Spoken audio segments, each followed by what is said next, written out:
44% arm forces ডিভিশনের man power সেনাবাহিনী এবং বাকি আনসার বিডিবি সিভিল স্টাফ তারা সবাই ছিলেন, রিপ্রেজেন্ট করেছেন। আমাদের সেনাবাহিনী প্রধান, নৌবাহিনী প্রধান এবং বিমান বাহিনীর অ্যাক্টিং প্রধান সবাই ছিলেন। আমার সাথে মাননীয় উপদেষ্টা ডক্টর জাহিদ সাহেব ছিলেন, উনি আপনাদের খুবই পরিচিত। তা আমাদের সমস্ত অনুষ্ঠান শেষ। আমরা আশা করছি আগামী দিনে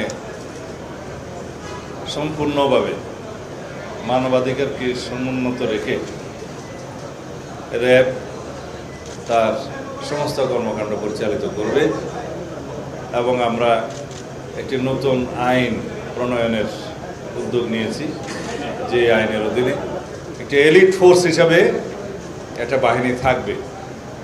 আমরা র্যাবের নাম আবার রিনেমড করব কিনা বা অন্য নতুন এলিট ফোর্স আমরা রেজ করব কিনা সেটা এখনও চিন্তা ভাবনার বিষয়, সরকার বিবেচনা করছে। তবে সব ক্ষেত্রেই এলিট ফোর্সের ক্ষেত্রেই আমরা জবাবদিহিতা এবং স্বচ্ছতা, ট্রান্সপারেন্সি এবং অ্যাকাউন্টেবিলিটি আমরা এনশিওর করবো ইনশাআল্লাহ। অথরিটি থাকবে, রেসপন্সিবিলিটি থাকবে, সাথে সাথে সেই বাহিনীর ট্রান্সপারেন্সি এবং অ্যাকাউন্টেবিলিটি নিশ্চিত করা হবে সেই একই আইনে। সেভাবেই আমরা আগামীতে আইনের শাসন প্রতিষ্ঠা করব এবং জননিরাপত্তা, জনপ্রত্যাশা অনুযায়ী প্রতিষ্ঠিত হবে ইনশাআল্লাহ। আমরা জানি যে র্যাবের কিছু কর্মকর্তার কারণে প্রতিষ্ঠান হিসেবে র্যাব ক্ষতিগ্রস্ত হয়েছে। রাষ্ট্রীয় প্রতিষ্ঠানগুলোর মধ্যে এমন কোনো প্রতিষ্ঠান ছিল না ফ্যাসিবাদী শাসন আমলে যে প্রতিষ্ঠান ক্ষতিগ্রস্ত হয়নি। সেটা পুলিশ, সেনাবাহিনী, র্যাব, বিজিবি সবাই ক্ষতিগ্রস্ত হয়েছে প্রতিষ্ঠান হিসেবে। কিন্তু আমাদের স্মরণ রাখতে হবে, কয়েকজন কর্মকর্তার অ্যাক্টিভিটিস পুরো প্রতিষ্ঠান দায় দায়িত্ব নিতে পারে না। আমরা এখন যার যার নিজস্ব আইনে, সেই প্রতিষ্ঠানের আইনে সেই সমস্ত অফিসারদেরকে অ্যাকাউন্টেবল করার জন্য এবং বিচার আইনের আওতায় নিয়ে আসার জন্য আমরা অলরেডি অনুশাসন দিয়েছি। কারণ প্রতিষ্ঠান দায়ী না, আইন আছে, প্রতিষ্ঠান কিভাবে চলবে, কর্মকর্তারা কিভাবে সেই আইন মাফিক পরিচালিত হবে। যদি কিছু সংখ্যক কর্মকর্তা কর্মচারী বিপদগ্রস্ত হয় বা বিপদে যায়, তারা পার্সোনালি দায়ী, কোনো প্রতিষ্ঠান দায়ী না। আমরা সেই দৃষ্টিতেই দেখি। ঠিক আমেরিকা যে সময় র্যাবের উপরে স্যাংশন দিয়েছিল, সেই সময় র্যাব এমন কিছু কর্মকাণ্ডে জড়িত ছিল, রাজনৈতিক হাতিয়ার হিসেবে ব্যবহৃত হয়েছিল।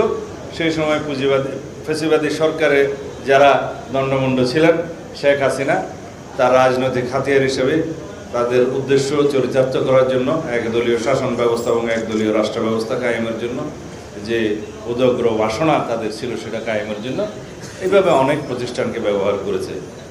সেই কারণে র্যাবের উপরে যে স্যাংশনটা আমেরিকা ইম্পোজ করেছে সেটা এখনও বহাল। কিন্তু আমরা যদি এলিট ফোর্স হিসেবে একটা নতুন কোর্স রিনেমড করি বা রেজ করি, সেখানে হয়তো তারা বিষয়টা পুনর্বিবেচনা করবেন, সেটা আশা করা যায়। তাই এখন অনেক কিছু বাকি আছে, দেখা যাক। আমরা একটা আইন ফ্রেম করার জন্য কমিটি করে দিয়েছি এবং সেই আইনটা আমি নিজে লুক আফটার করব এবং সেই আইনটা আমার সামনে এখনও আসেনি, আমি কিছু সময় দিয়েছি। সেখানে বিশেষজ্ঞরা কাজ করছে। বর্তমানে র্যাব যে আইনে পরিচালিত হচ্ছে সেটা আর্ম পুলিশ ব্যাটালিয়নের একটা সার্টেন প্রভিশনের উপরে দাঁড়িয়ে সেটা পরিচালিত হয়। এটা অ্যাডক ভিত্তিতে চলেছে। একটা প্রতিষ্ঠান এভাবে অ্যাডক ভিত্তিতে পরিচালিত হওয়ার সঠিক ছিল না। এখন আমরা সেটা আইন করব আলাদা এলিট ফোর্সের জন্য।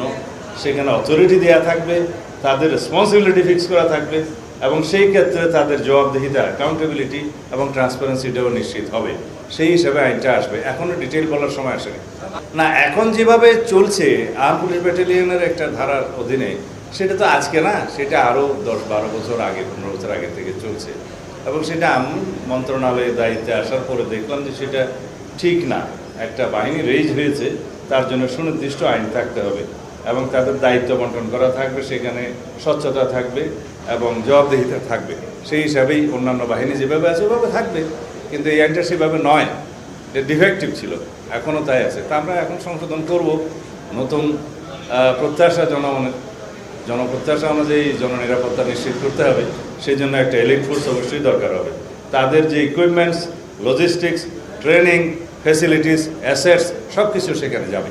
মর্নিং শুজ দি ডে 3 মাস হয়েছে, র্যাব কি ব্যবহৃত হয়েছে, পুলিশ ব্যবহৃত হয়েছে, অন্য কোনো বাহিনী ব্যবহৃত হয়েছে, পলিটিক্যাল উদ্দেশ্যে হয়েছে? সুতরাং মর্নিং শুজ দি ডে। আমি মনে হয় আমি অ্যান্সার করেছি। অল ইকুইপমেন্টস, লজিস্টিক্স, অ্যাসেটস সব কিছু সেই নতুন আইনের অধীনে প্রতিস্থাপিত হবে। সুতরাং চলমান যেগুলো আছে সেগুলো থাকুক, আমাদের তো কিছু সময় প্রয়োজন। ইলিয়াস আলীর ওয়াইফ আইসিটি কোর্টে মামলা করেছে, আমিও মামলা করেছি। আইসিটি কোর্টের একটা আইন আছে, সেই আইনটা সবচেয়ে শক্ত আইন। গুম কমিশন যে কমিশন করা হয়েছিল সেখানে কোনো পিউনিটিভ মেজার্স নির্দিষ্ট ছিল না। আইসিটি আইনের মধ্যে যদি আমরা সেই অ্যামেন্ডমেন্টগুলো নিয়ে আসতে পারতাম, এখনও যেটা আমরা চেষ্টা করছি, তাইলে গুমের সব ধরনের গুমের বিচার ওখানে হবে। কেউ গুম হয়েছে ফেরত আসে নাই, কেউ গুম হয়েছে ফেরত এসছে, কেউ গুমের হুমকি পেয়েছে, কেউ গুমের শিকার হয়েছে, বিভিন্ন রকমের ডেফিনেশন ওখানে আসতে পারতো, বিভিন্ন রকমের মেজার্স নিয়ে যেতে পারতো। একটা কমিশন হলো, সেখানে শুনানি হবে, মেজার্স হবে না, অন্য একটা অথরিটি সেটা আবার তদন্ত করবে, সেই অথরিটি আবার মামলা করবে। আমি ব্যক্তি হিসেবে ভিকটিম হলে আমি মামলা করতে পারবো না। এই সমস্ত ডিফেক্টসগুলো তো ছিল আইন কানুনের ব্যাপার। এর চেয়ে বেশি আইন বলা বোধহয় ঠিক হবে না। ধন্যবাদ।